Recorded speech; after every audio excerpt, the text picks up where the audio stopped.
Rebel against defeat, masculinity, men first, chasing excellence. How do you compete as a male in relationships today? We've talked about relationships have expiration dates. We've talked about she's not yours, it's just your turn. We've talked about the potential quicksand or the ultimate quicksand going through with a legal union, i.e. marriage, and what that can do. We've talked about having children and the moment a woman changes her mind, what that can do to your finance, your personal relationships, and so forth, as well as being the father of your kids. But how do we compete, right?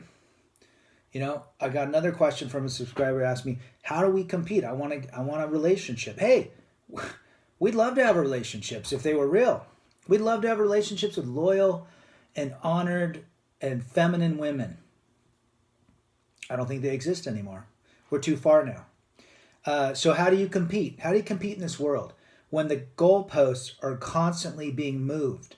You cannot go, you're going to go play a basketball game when every time you shoot the ball, that hoop goes up 5-6 feet or goes down 5-6 feet. You'll never make a basket. But on the other end, the opponent's end, they always make the baskets because they call the shots. So you're going to play each game and lose 100-0 every single time. The goalposts in relationships are constantly being moved by the gynocentric feminist movement. The man is toxic, the man is the aggressor, the man is the abuser. The only real way to win in the game is to basically give 100% control to the woman. That way they can't call you controlling or abusive. If the moment you say no to anything, you're abusive. So the only way to play this game is really not to play it. If you really want to be victorious, is to not play this game.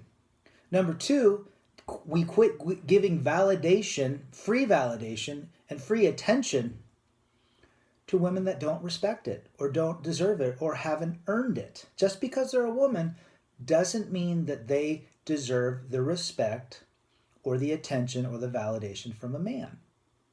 And that goes with everybody. Sisters, co-workers, you name it. Respect is earned both ends. It's a two-way street, both on the male side and the female side. And finally, the third way we win this game is we eliminate the idea that we're chasing after them and we chase our own excellence. We go and build our life. We build our priorities. We build our talents. We build our desires. We build our bodies strong and healthy and our mind. And that is how we win the game. Because the game is unwinnable at this point. The game might have been winnable years and a century ago when unions and marriages came together for the protection and the provision of each other.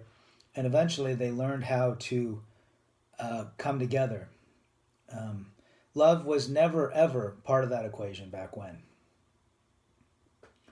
I don't believe in love. I believe love is a lie. I believe that it's just basically a feeling you get. You get the same feeling if you watched a great movie or had a terrific meal or, you finished a marathon. It's just a feeling. And we label it as such. So in this day and age, the only way to play this game with a constantly moving goalpost is to not play it. Take your red pills every day. Rebel against defeat. Masculinity. Men first.